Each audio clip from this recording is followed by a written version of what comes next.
mettre sur pied une... Dans un état de droit, il y a une justice indépendante. Seigneur, nous sommes fatigués des voleurs. Nous sommes fatigués de ceux qui s'enrichissent. Nous sommes fatigués de ceux qui ne voient que leurs intérêts.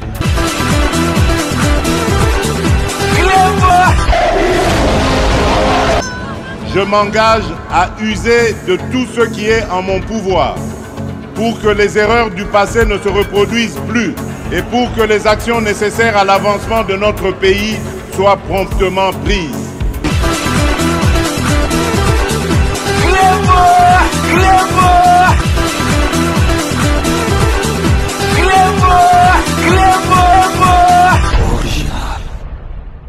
Salut et bienvenue sur Ekleboa Original. Merci de votre fidélité. 5 minutes avec César Ngadi. Tout le monde est d'accord et il en restera ainsi pendant très longtemps. 5 minutes Nabiso Yalelo Zali, édition spéciale Oyo Toko Lobelabino, trêve humanitaire Oyo, États-Unis d'Amérique à Sengaki na côté ya guerre ya Est. Biso Tolobelaki Ango ke to bois qui sa trêve wana parce que c'est pas la première fois masolo ndengwane salamaka ba senga kango mais Rwanda na M23 na ye a respectaka eloko moko te. Combien d'accords oyo et salama na ba tripartite na ba makambe belé oyo Rwanda jamais a respectaka yango à part kaka bisonde to respectaka ba accord wana. Na évité ce qui yuma autre continent jusqu'à quand parce que Rwanda commence à un esprit na biso. Vous vous rappelez Tolobela qui en a 4 à 5 minutes que trêve et sengamaki trêve humanitaire bon nandenge il y a logique nandenga combo ils allaient là comme bien pour et permettre l'association humanitaire ba sala ba masolo na bango parce que ba bongisa besika ya batu bazola la ba pesa bango ba Damas ils allaient bien.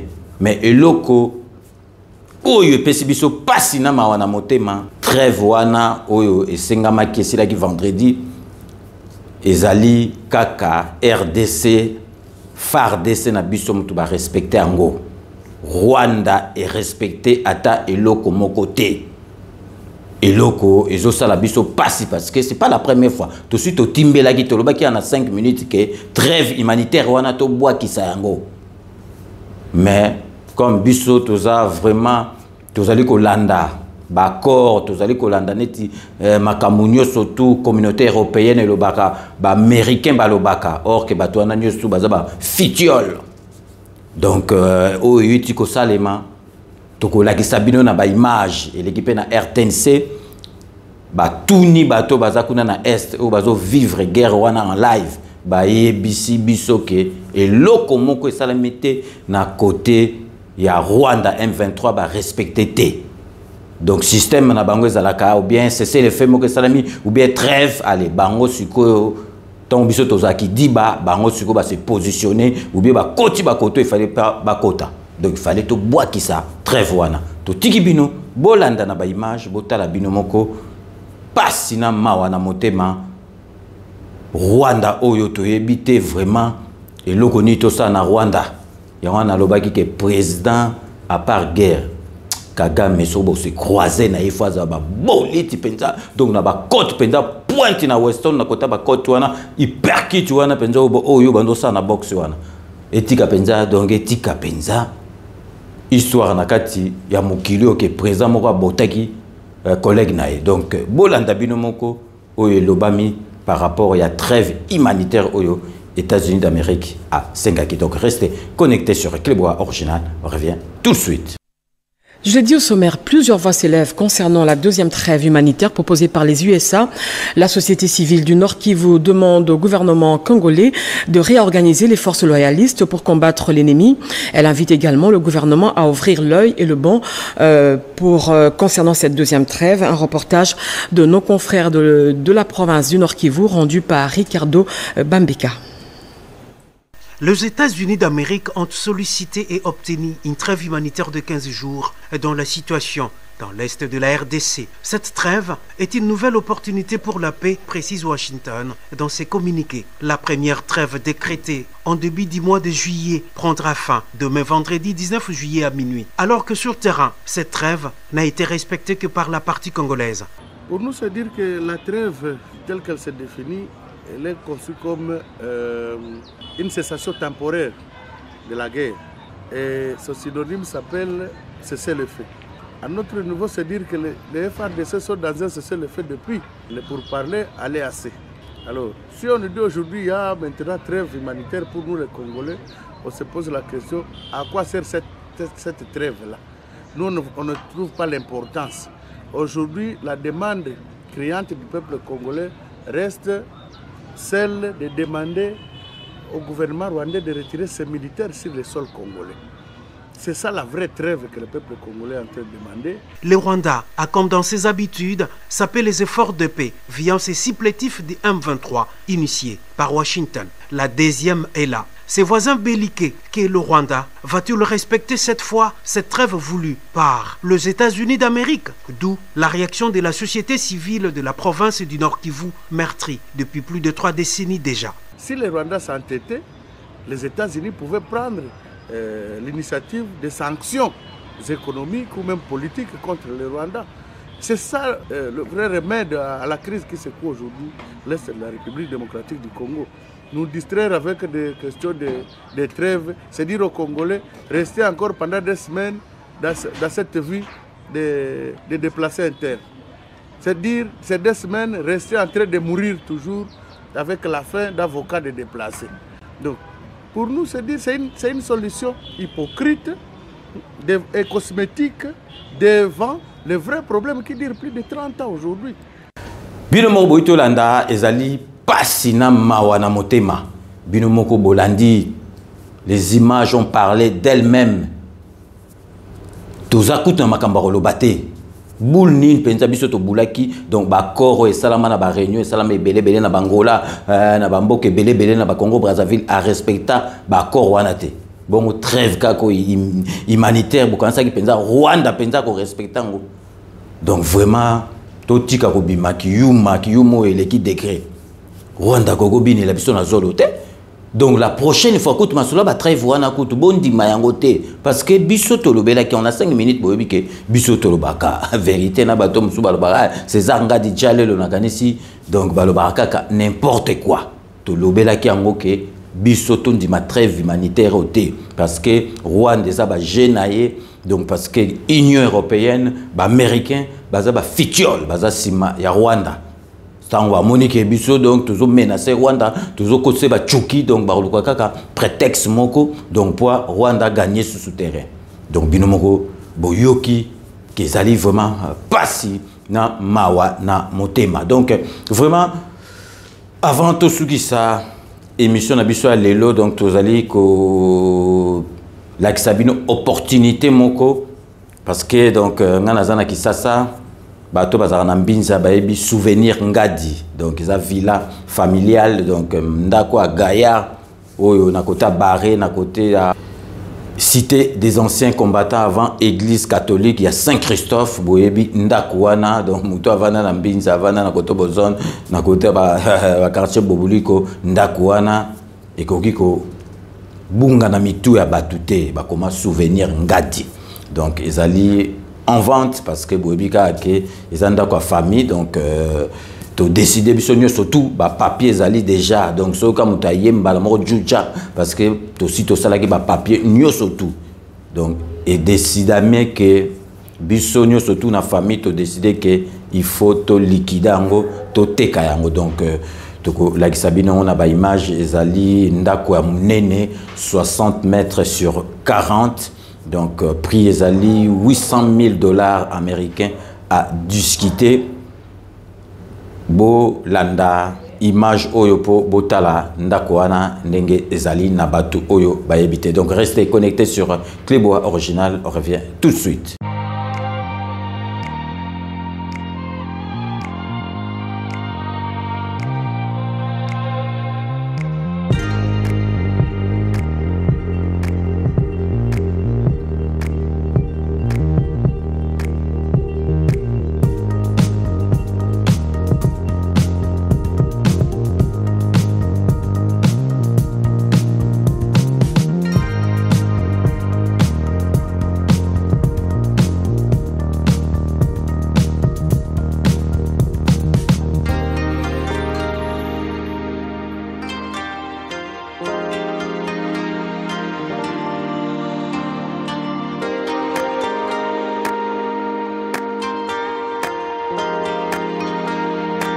Bino moko boito landa oyo azali intéressé na yebi ke bato ba intéressé donc wana ezali ndako biso tokola mais donc to décider que vraiment bateka yango donc mutu aza intéressé ba numéro na ngeza oyo wana na tcheli bino bo bengi ngai donc vraiment ezali direct donc mikanda nyoso tout ezali donc ndako ya munene 60 mètres sur 40 $800 000 à discuter. Donc, il y a une opportunité, na lingaki, na lekisela bino, ezoleka pe na bémission, nous surtout jusqu'à ekosalama vente. Et puis, pour tosuki sa, tozana nouvellement nécrologique. Donc, boyebi, moi, nabiso, journaliste, nabiso, azo formation, pesa 100%, na vienaye, papa naye, kleboa, gradi mouya, katumba, akufela ki papa naye, Matange goleka samedi oyo bakokunda samedi oyo papa ya gradi donc équipe nous surtout il y a 5 minutes il y a Clébois original to présenter ba condoléances nabiso le plus attristé Gradimou ya courage oyebi kaka donc tozali na simanayo la terre toujours insatiable ndenge na lobaka ezo kaka batu oyo tozali na bango kaka besoin toujours na même registre na famille Yeye, donc Alain Yeye, na petit nanga mampala, na kati ya Londres, baroya pe awa, donc babungsaki mama na bango, tata mwasi na bango, oyo bozali komona wana toko assister bango pe bomoni programme ndenge ezali toko assister na ba funérailles wana ti na cimetière parce que wana bazali ba petit nangai ya quartier ba petit nanga ya Montikil. Donc vraiment sur ces deux nouvelles nécrologiques que nous mettons fin à notre 5 minutes édition spéciale. Donc merci de votre fidélité, restez donc connectés sur Clébois Original pour la suite de nos programmes.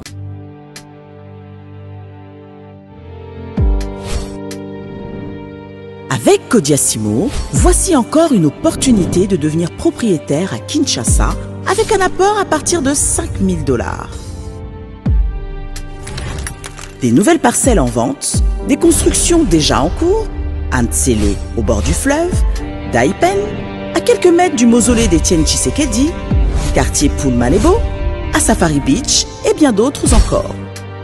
Devenir propriétaire avec Kodiasimo, c'est choisir d'acquérir votre bien immobilier avec un accompagnement personnalisé, allant de l'achat de votre parcelle jusqu'à l'obtention de votre titre de propriété. Avec un service après-vente assuré par notre équipe juridique chevronnée, vous êtes garanti de recevoir votre titre de propriété, peu importe votre lieu de résidence.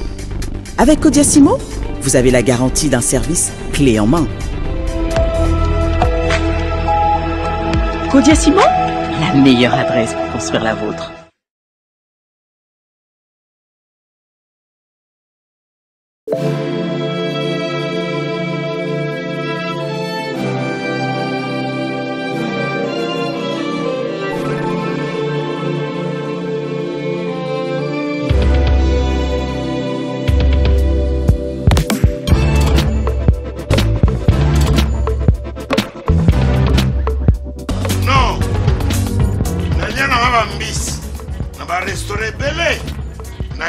Mambo Galaxy na côté poisson tala mbisi pe ya mwana te haza minere te haza mukolo ndoboko liango familial otondi mbisi basangisa na crevette kaka ya mbisi basangisa na makemba basangisa na poivron basangisa na céleri basangisa na pomme de terre basangisa na munganza lombisi azu vitamine bazali susu na ngulu bazali susu makayabu brochette otobengi kamundeli mayebo lobiloko nyonso ya mboka pa Galaxy mambo tozolia se mambo Galaxy tozosala pana bana mboka yango wana congolais mpona esika oyo kolela or ke bacongolais toyebani osali 6 mois okundi na propriété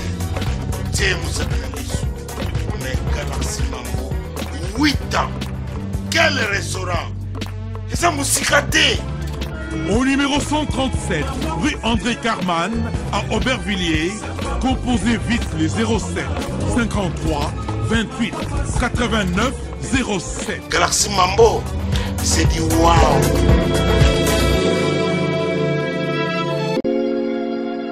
Sepela TV ezali décodeur ya Banamboka. Sepela TV différence nango ezali na ba décodeur mususu o tozalaka nango na kati ya ndaku. Sepela TV botala ngo ezaka mukie. Eza mukie olingi ko voyager ozu yango o voyager nango. Parce que ba décodeur o biso tozalaka nango evandika na ndaku mais Sepela TV déjà eza mukie botala ozu o koltia ngo na poche na kosi na poche à veste o voyager o memi yango partout dans le monde ici kazo kende. Donc on a besoin il y a câble HDMI, courant na internet. Internet est comme partout, courant est partout. Donc ils en a plus de 500 chaînes surtout à Kitoko. Bilengi ba choix ya congolais kaka mutaoye bango. Donc congolais kaka mutaye bien. Congolais kaka mutaoye ba elengi nini yo kaka. Donc congolais kaka mutaye bien. Donc c'est relative ça. Ya Banamboka bozwa abonnement nango okozwa ngo ya ne mobimba okozwa ngo pe par mois au bengi bango na ba numéro na bango bozali komona. Donc Sepela TV ezali décodeur ya yo ya ngai. Donc ezali ya étranger ezali ya Banamboka. Avec Sepela TV tout le monde est d'accord et il en restera ainsi pendant très longtemps. Bienvenue dans le monde de Sepela TV. Sepela TV est le décodeur qui vous permet de suivre les chaînes du Congo en direct de la diaspora. Chez Elbito Coiffure, toujours, ça marche comme ça là, avec l'expédition là. Toujours.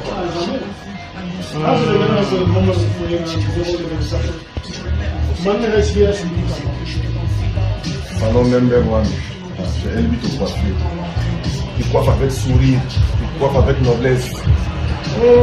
Chez Elbito Coiffure.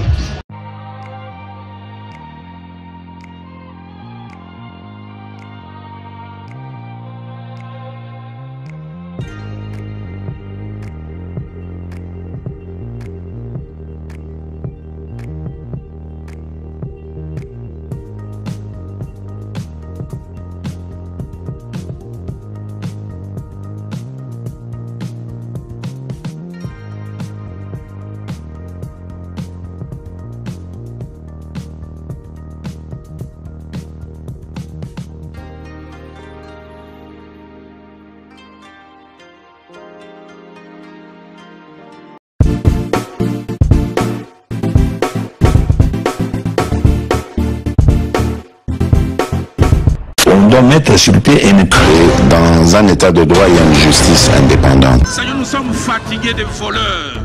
Nous sommes fatigués de ceux qui s'enrichissent. Nous sommes fatigués de ceux qui ne voient que leurs intérêts.